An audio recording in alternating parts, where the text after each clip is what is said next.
Eh bien, salut à tous, c'est Nico. On se retrouve aujourd'hui pour une toute nouvelle vidéo en programmation qui traite de nouveau de ces notions de variables en COBOL. Let's go! Je vous propose aujourd'hui de creuser un petit peu plus ces notions de variables, car dans la vidéo précédente, nous n'avons abordé que les bases, les différents éléments nécessaires à la déclaration d'une variable. Nous avons notamment vu qu'il existe trois types: numérique, alphabétique et alphanumérique. Ajoutons à cela qu'il existe plusieurs types de données numériques en COBOL. Les données numériques étendues, les données numériques compactées et les données numériques binaires. Commençons par les données numériques étendues. On y retrouve les entiers non signés. C'est ce que nous avons déjà vu. Pour cela, on utilise la clause picture suivie du chiffre 9, sachant que ce chiffre 9, je le rappelle encore une fois, il signifie numérique et en aucun cas représente la valeur 9 ou une longueur de 9 caractères. Prenons un exemple. Imaginons un programme traitant d'un ascenseur qui peut desservir jusqu'à 9 étages. Nous pourrions déclarer la variable suivante. Une variable étage de niveau 0,1 et qui a une clause picture pic de 9. La variable étage peut prendre comme valeur un chiffre entre 0 et 9. Si l'on a besoin de plus de chiffres, on peut spécifier la longueur entre parenthèses. Imaginons que l'on souhaite créer une variable numéro de sécurité sociale.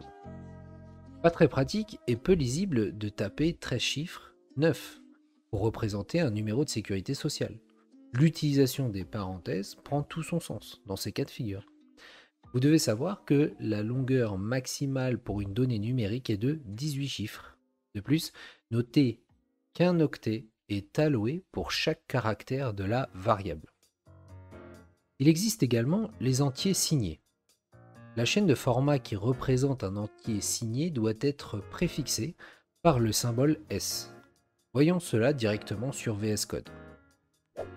Ok, on se retrouve ici sur VS Code et on va déclarer une variable signée tout simplement. Donc dans la working, on va ajouter une variable solde de niveau 0,1 avec une clause picture pic S9 de 4. Donc on a une variable sol qui est une variable numérique signée de 4 caractères. Ensuite on peut faire une affectation à l'aide de l'instruction move. On peut déplacer la valeur plus 1698 par exemple vers la variable solde. On effectue ensuite un display de cette variable. Voilà, on n'a plus qu'à enregistrer et à retrouver bien notre programme. Donc cd mnt, cdd, cd le nom de mon dossier. Comme ça, tout comprend. Ensuite, on n'a plus qu'à compiler notre programme à l'aide de copc-x. On ajoute le nom du programme. On n'oublie pas l'extension. // pour exécuter le nom du programme et ce coup-ci sans l'extension. On obtient bien le résultat attendu, plus 1698. On se retrouve tout de suite sur le board. Nous pouvons également déclarer les nombres décimaux. Pour cela, nous devons définir le nombre de chiffres que nous souhaitons allouer à la partie entière et à la partie décimale. Nous séparons ces deux parties à l'aide du caractère V qui symbolise une virgule virtuelle. Tout comme un nombre entier, la longueur d'un nombre décimal ne peut dépasser 18 chiffres. Prenons l'exemple suivant.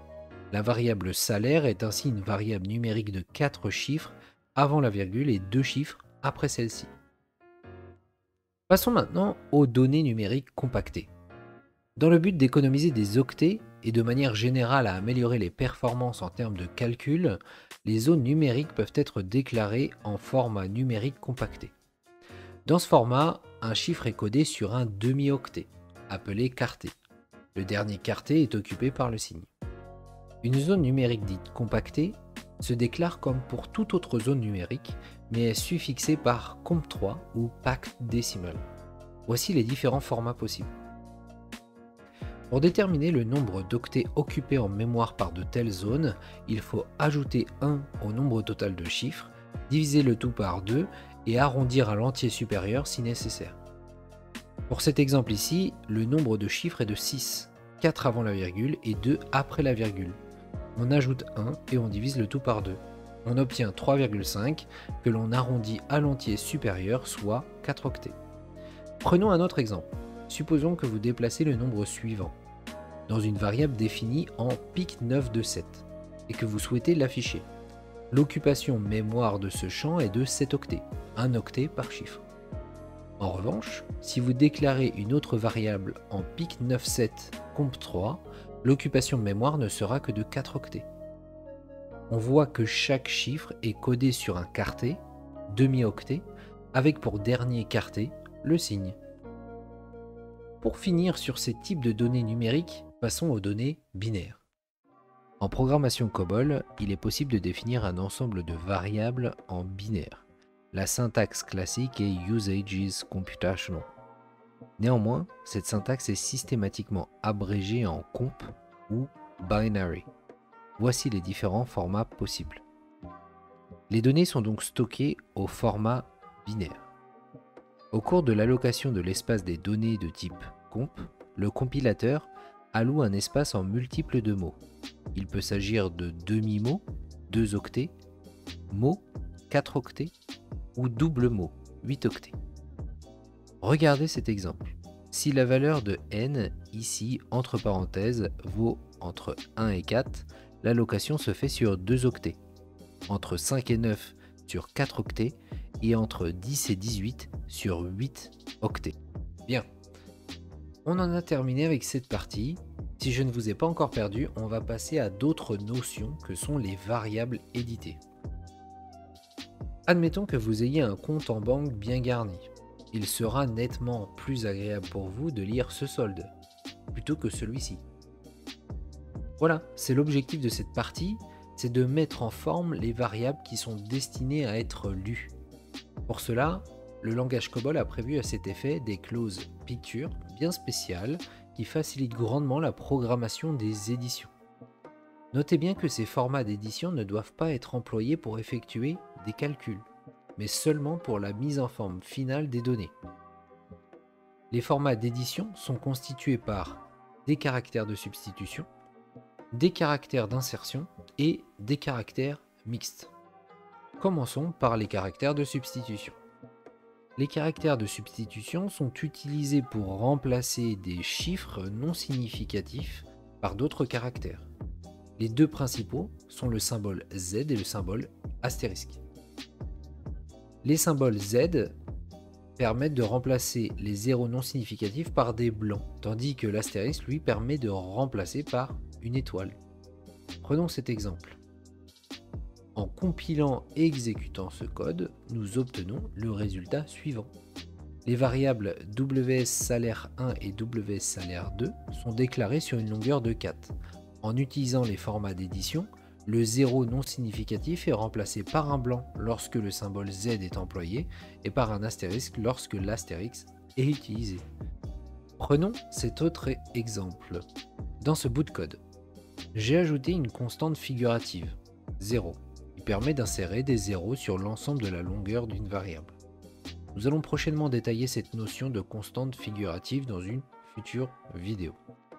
En compilant et exécutant ce code, nous obtenons le résultat suivant. Dans le premier cas, des zéros viennent compléter l'ensemble de la variable WS salaire 1. Nous effectuons la même affectation pour la variable salaire 2, cependant seul le premier zéro de la partie entière apparaît car c'est le seul zéro qui est significatif. Il n'y a en effet aucun intérêt à afficher l'ensemble des zéros avant le point.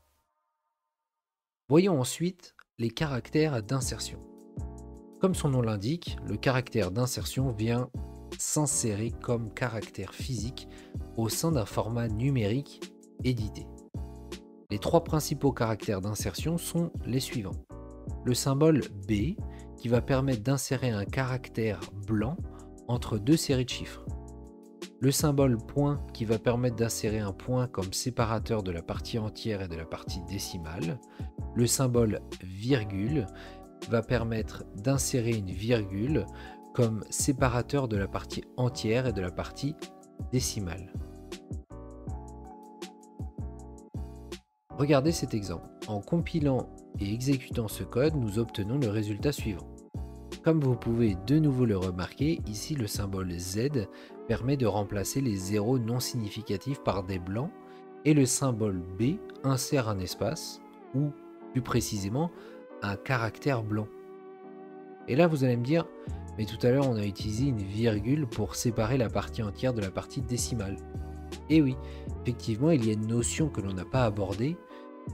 Pour que le caractère V soit utilisé comme séparateur, l'option Decimal Point is comma doit être spécifiée dans la Configuration section. Dans cet exemple, nous n'utilisons pas cette option, donc le séparateur entre la partie entière et la partie décimale est un point et non une virgule. Pour en finir avec les variables éditées, voyons les caractères mixtes. Ces caractères vont jouer à la fois un rôle de caractère d'insertion ou d'un caractère de substitution, selon la situation. On a comme caractère mixte le symbole plus qui permet de remplacer les zéros non significatifs par des blancs et insère le caractère plus si la donnée est positive ou nulle. Si la valeur est négative, le symbole moins est affiché. Le symbole moins permet de remplacer les zéros non significatifs par des blancs et insère le caractère plus si la donnée est positive ou nulle mais ne l'affiche pas. Le caractère moins est affiché dans tous les cas. Vous allez voir un exemple et tout est beaucoup plus clair. Lorsque l'on assigne le symbole plus à la variable, l'affichage de la valeur sera signé plus si le solde est positif et moins s'il est négatif. En revanche, si on assigne le symbole moins à la variable, l'affichage de la valeur ne mettra pas en évidence le symbole plus si la valeur attribuée est positive. Le symbole moins sera quant à lui bien affiché en cas de valeur négative. Tout dépend de ce que vous souhaitez. Et bien voilà, on en a terminé. On est venu compléter nos connaissances sur les variables en COBOL.